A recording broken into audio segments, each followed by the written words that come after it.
Hello and welcome to Learn and Talk English. I'm your host, Maria, and I'm thrilled to have you join me for today's episode. Whether you're listening while commuting, exercising, or just relaxing at home, I want you to know that you're taking an important step in your English learning journey. Today, we're focusing on something that many of you have requested: professional English conversations. If you've ever felt nervous before a job interview in English, struggled to express your ideas clearly during a meeting, or simply want to sound more confident when speaking with colleagues, this episode is for you. Professional English isn't just about knowing business vocabulary. It's about understanding the cultural expectations, the unwritten rules, and the natural flow of workplace conversations. By the end of our time together, you'll have practical phrases and strategies that you can start using immediately. As always, I encourage you to speak along with our examples. Don't worry about making mistakes. That's part of the learning process. The more you practice, the more natural these conversations will feel. So, are you ready to improve your professional English speaking skills? Let's get started. Before we dive into our scenarios, let's build some essential vocabulary for professional settings. I'll introduce each term or phrase, explain what it means, and give you an example of how to use it. First, let's talk about some common phrases you might hear in a workplace. To touch base. This means to briefly make or renew contact with someone. For example, let's touch base next week to discuss our progress on the project. To be on the same page, this means everyone has the same understanding or information. For example, before we continue, I want to make sure we're all on the same page regarding the deadline. To think outside the box. This means to think creatively or differently. For example, this problem requires us to think outside the box. To follow up. This means to continue an action or pursue something further. For example, I'll follow up with an email summarizing our discussion. To take the initiative. This means to be the first to take action. For example, I was impressed that you took the initiative to solve that customer issue. Now, let's look at some terms specifically related to job interviews. Qualifications. Your skills, experience, and education that make you suitable for a job. Strengths and weaknesses, positive qualities and areas for improvement. Track record. Your history of achievements or performance. Team player. Someone who works well with others. Problem-solving skills. Your ability to find solutions to difficulties. And finally, some vocabulary for meetings. Agenda, a list of items to be discussed. Minutes, the written record of what was discussed and decided. Action items, specific tasks assigned during a meeting. To table a discussion. To postpone discussing a topic. To wrap up. To conclude or finish something. Let's practice pronouncing these terms together. I'll say each one and then leave a moment for you to repeat after me. To touch base. To be on the same page. To think outside the box. To follow up. To take the initiative. Great job! Remember, using these phrases naturally in conversation will make you sound more fluent and professional. Now, let's move on to our first scenario. Job interviews can be stressful even in your native language, so it's natural to feel nervous about interviewing in English. Let's listen to a conversation between an interviewer and a candidate for a marketing position. Pay attention to how the candidate structures their answers and the professional language they use. Interviewer. Good morning, thanks for coming in today. Could you start by telling me a little about yourself and your experience in marketing? Candidate. Good morning, and thank you for the opportunity to interview for this position. I've been working in digital marketing for about 5 years now. I started as a social media coordinator at ABC Company, where I managed their Facebook and Instagram accounts. After 2 years, I moved to XYZ Agency as a marketing specialist, where I've been developing and implementing comprehensive marketing strategies for various clients. I have a bachelor's degree in marketing, and I recently completed a certification in advanced SEO techniques. Interviewer. That's impressive. What would you say is your greatest strength as a marketing professional? Candidate. I believe my greatest strength is my ability to analyze data and use those insights to improve campaign performance. For example, at my current position, I noticed that our email campaigns had a declining open rate. By analyzing the data, I discovered that our subject lines weren't engaging enough. I tested different approaches and managed to increase our open rates by 25% over 3 months. I enjoy finding the story behind the numbers and using that to drive better results. Interviewer. And what about a weakness? We all have areas where we can improve.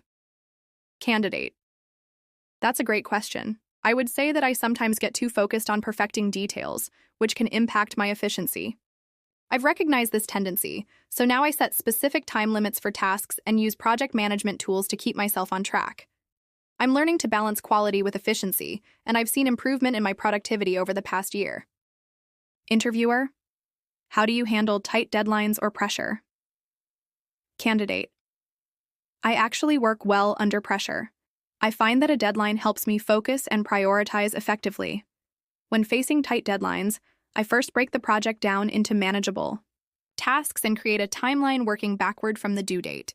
I communicate clearly with team members about expectations and check in regularly on progress. Last quarter, our team had to prepare a major client presentation with only 3 days' notice.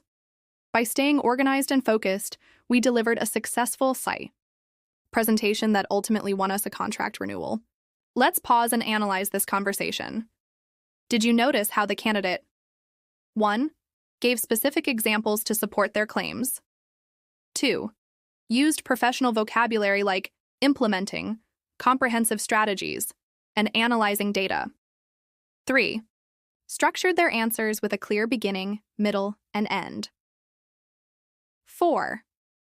Turned a question about weakness into an opportunity to show self-awareness and improvement.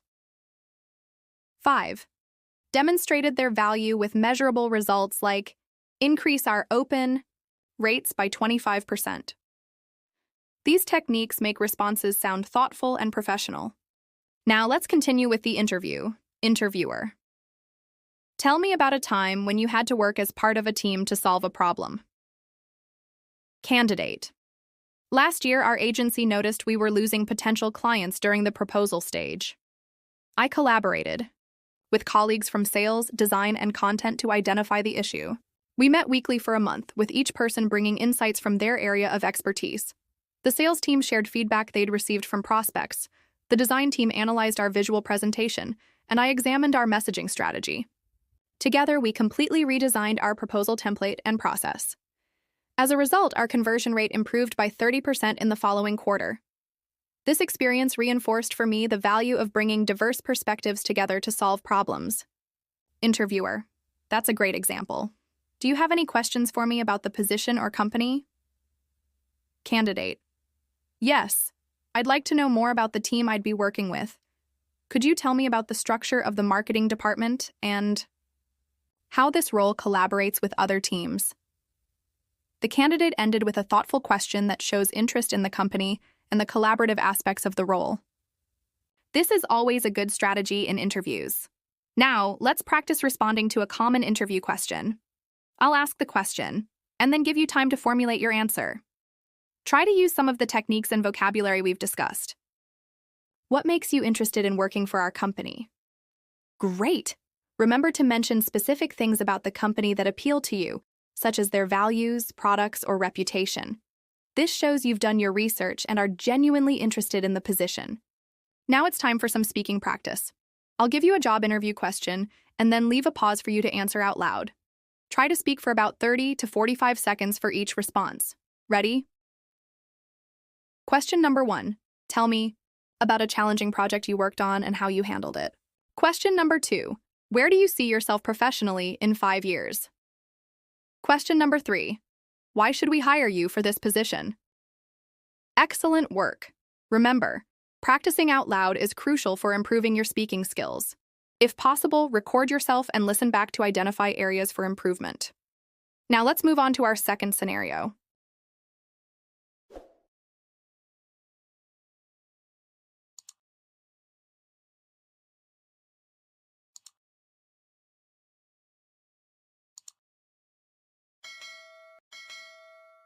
Scenario 2, Team Meeting Participation. Our second scenario focuses on participating effectively in team meetings. Many English learners find meetings challenging because they happen in real time and often involve multiple speakers. Let's listen. to a team meeting discussion and notice the language used to express ideas, agree, disagree, and make suggestions. Manager. Good morning, everyone. Today we need to discuss the launch timeline for the new product. Marketing has suggested we delay by 2 weeks to better align with the industry conference. What are your thoughts on this? Team. Member 1. I can see the benefits of launching during the conference. It would give us more visibility. However, I'm concerned about the delay affecting our quarterly targets. Have we considered the financial implications? Team Member 2. That's a good point. While I agree that the conference timing is ideal for publicity, I think we need to weigh that against the potential revenue loss from delaying. Perhaps we could still maintain our original launch date, but create a special promotion for the conference? Team CEO. Member 3. If I may add something, our customer research indicates that our target audience will be particularly receptive to this product during the conference period. In my opinion, the short-term delay would be offset by stronger initial sales. Manager. These are all valid perspectives. What about the development team? Are there any technical concerns with either timeline? Team Member 4. From a technical standpoint, the extra 2 weeks would actually be beneficial. It would give us time to run additional quality assurance tests. That said, we could still meet the original deadline if necessary. Manager. Thank you all for your input. Based on what I'm hearing, it seems like the delay might offer more advantages than disadvantages. Let's take a vote and then finalize the high decision. Let's analyze the language used in this meeting for expressing opinions. I can see the benefits of I'm concerned about, in my opinion, for agreeing. That's a good point. I agree that. For partially disagreeing. While I agree that I think. That said, for making suggestions, have we considered? Perhaps we could. It would give us time to. For adding to the discussion, if I may add something. What about? These phrases help you participate effectively while maintaining a professional and respectful tone. Notice how even when team members disagreed, they acknowledged others' points first. Now let's continue with another part of the meeting. Manager. Now that we've decided on the launch date, let's discuss the marketing campaign. Sarah, can you give us an update? Sarah. Certainly. We've developed 3 potential approaches for the campaign. The first focuses on the product's innovative features, the second on customer testimonials, and the third on competitive pricing. Based on our previous campaigns, the feature-focused approach typically performs best with our audience. However, I'd welcome your thoughts on which direction we should take. Team Member 1. Thanks for the overview, Sarah. I'm leaning toward the feature-focused approach as well, especially given the unique selling points of this product. Have we tested these concepts with any focus groups? Sarah. Not yet, but that's scheduled for next week. Team Member 3. I'd like to suggest a combination approach. What if we highlight the innovative features but support those claims with customer testimonials? That way, we're not just telling customers it's great. We're showing them that others agree. Team Member 2. I see where you're coming from, and I think that could work. My only concern is that it might dilute our main message. If we try to do too much, we might confuse customers about our primary value proposition. Sarah. That's a fair concern. Perhaps we could use the features as our main campaign focus, but incorporate testimonials on our website and in longer-form content? Manager. I like that compromise. It addresses both perspectives. Let's proceed with the feature-focused approach for the main campaign, with testimonials as supporting elements. Sarah, can you prepare a more detailed plan for our next meeting? Sarah. Absolutely. I'll have that ready by Friday. In this part of the meeting, we saw Number 1. How to present options to a group. Number 2. Ways to build on someone else's idea. Number 3. How to express concern respectfully. Number 4. Techniques for finding compromise. These skills are essential for effective meeting participation. Now let's practice some of these phrases. Repeat after me. I see your point, but have we considered? I agree with what you're saying about. Building on that idea, what if we? My concern with that approach is perhaps we could compromise by excellent. These phrases will help you contribute confidently in your next meeting. Listener challenge now. It's time for your listener challenge. This week, I want you to practice your professional English speaking skills with these 3 activities. First, prepare and practice answers to 3 common job interview questions. Choose from, what are your greatest strengths and weaknesses? Why? Are you interested in this position? Tell me about a time you overcame a challenge. Where do you see yourself in 5 years? Record yourself answering these questions, then listen back. Pay attention to your pacing, clarity, and use of professional vocabulary. Second, practice expressing your opinion on a work-related topic. Choose a topic like the best way to give feedback to colleagues, whether remote work is more productive than office work, how to effectively manage work-life balance, the importance of continuous learning in your field speak for at least 1 minute, making sure to structure your thoughts with an introduction, main points, and conclusion. Third, find a speaking partner. This could be a friend, colleague, or language exchange partner. Role-play a team meeting where you need to discuss a TIA, project challenge, and reach a decision. Take turns leading the discussion and practice using the meeting phrases we covered today. Remember, consistent practice is key to improving your speaking skills.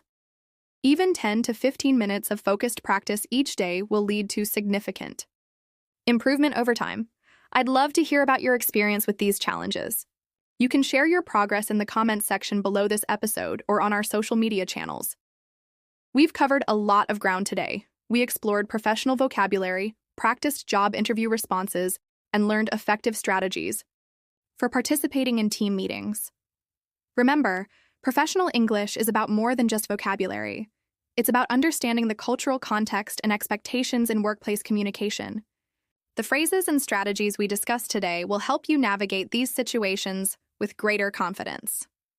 In our next episode, we'll focus on another important aspect of professional English: writing effective emails and messages. We'll cover everything from formal email structure to common phrases and the appropriate level of formality for different situations. Until then, I encourage you to practice what we've learned today. The more you use these phrases and techniques, the more natural they'll become. Thank you for joining me on Learn and Talk English. I'm Maria, wishing you success in all your English speaking endeavors. Keep practicing, keep improving, and I'll see you next time.